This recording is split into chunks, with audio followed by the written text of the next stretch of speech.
for our agro, our value addition, our manufacturing, and our industrialization agenda. The need to expand existing job creation opportunities and programs and to create new interventions to address unemployment in order to absorb thousands of unemployed young people and provide them with gainful employment opportunities.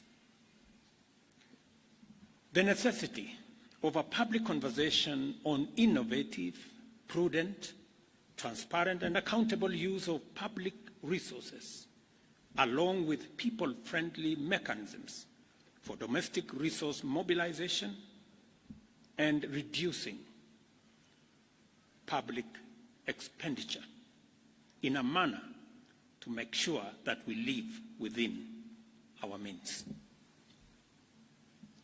Number 4, the imperative of addressing the significant challenge of public debt by establishing and implementing very clear mechanisms to reduce public borrowing and insulate the country from risks associated with debt accumulation, including prudent financial management to avoid debt distress.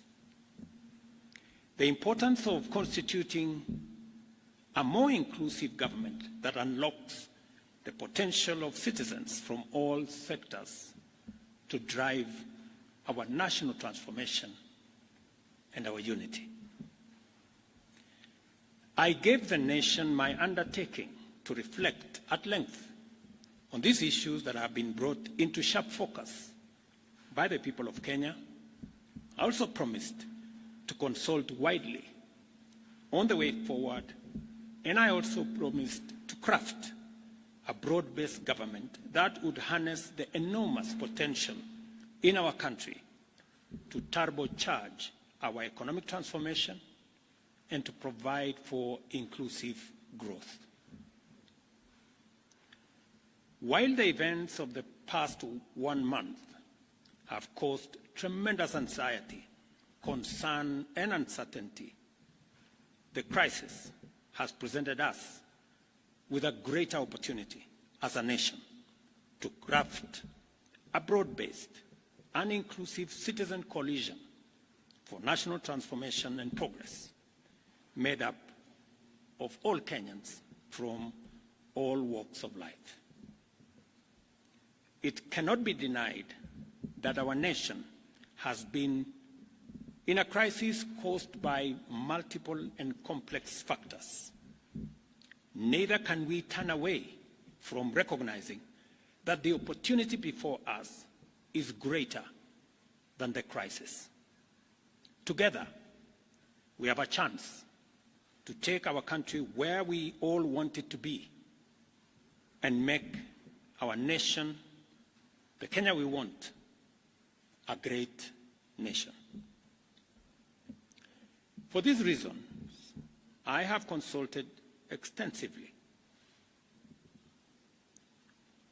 on, 1, the need to enhance, broaden, and deepen the national economic turnaround plan set out in the bottom-up economic transformation agenda to incorporate a wider range of ideas, programs, and interventions that will facilitate job creation, robust debt management, enhanced transparency and accountability in the use of public resources, and enhance domestic resource mobilization and optimize public expenditure in a manner that gives all of us a chance to live within our means. Consequently, I have started the process of forming a new broad-based cabinet to assist in driving the urgently needed and irreversible transformation of our country. I nominate the following first batch of 11 individuals for consideration and approval by the National Assembly for appointment as Cabinet Secretaries and Attorney General. Ministry of Interior and National Administration, Professor Kithure Kindiki. Ministry of Health, Dr. Deborah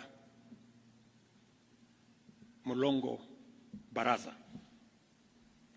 Ministry of Lands, Public Works, Housing and Urban Development, Alice Wahome. Ministry of Education, Julius Migosi Ogamba. Ministry of Defense, Aden Bare Duale. Ministry of Agriculture and Livestock Development, Dr. Andrew Mwihia Karanja. Ministry of Environment, Climate Change and Forestry, Roslinda Soipan Tuya. Ministry of Water, Sanitation and Irrigation, Eric Murithi Muga. Ministry of Roads and Transport, Davis Chirchev. Ministry of Information, Communication and Digital Economy, Dr. Margaret Nyambura Ndungu. Attorney General, Rebecca Miano. I am continuing to undertake consultations across the political divide on the balance of cabinet that I will appoint shortly. The consultations are at an advanced stage, and internal processes in various sectors are underway to facilitate my appointment of the balance of this cabinet. Additionally, I will be issuing next week a clear roadmap on the assignment that the new cabinet is going to have,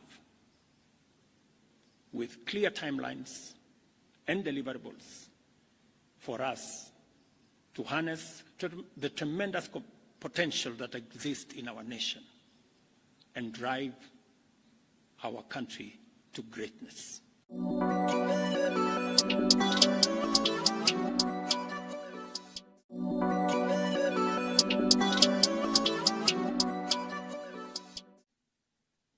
Over the past 1 month, Kenya's credentials as a democratic nation have been severely tested. During this time, the country has engaged in a difficult public conversation, providing an opportunity to reflect deeply on the relationship between fundamental rights and democratic freedoms, our collective aspirations for prosperity, and efforts to secure opportunities for all, and the imperative to advance national sovereignty and the security of the state. In this discourse, the people of Kenya have expressed their views on governance, development, economic management, national finances, and many other aspects of our nationhood.